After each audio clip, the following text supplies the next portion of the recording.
Chairman PTI की गिरफ्तारी का इलेक्शन से कोई ताल्लुक नहीं। वफाकी वज़ीर इत्तेलात मरियम औरंगजेब का रद्द-ए-अमल सामने आ गया।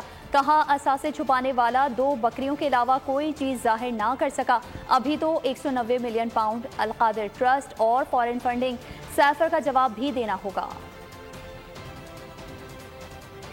इमरान खान साहब की उनकी चोरी, उसका इलेक्शन से कोई ताल्लुक। एक बात बड़ी ईमानदारी से डिक्लेयर की, 2 बकरी, ये भी तोशा खाना की चोरी पकड़ी गई है। अभी 190 मिलियन का जवाब देने से भी कासिर है, अलकादिर ट्रस्ट का जवाब देने से भी कासिर है, फॉरेन फंडिंग का जवाब आज तक नहीं दिया, साइफर उसका जवाब भी कोई। 9 मई का वाकया क्यों हुआ था? एक चोर अपने एहतसाब से भाग रहा।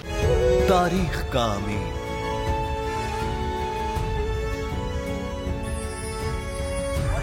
आजादी की अलामत,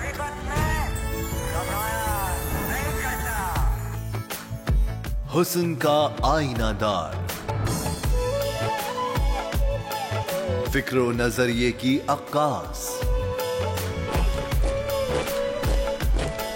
सरफराजी का गवाह, यानी हम सबका निगहबान पाकिस्तान।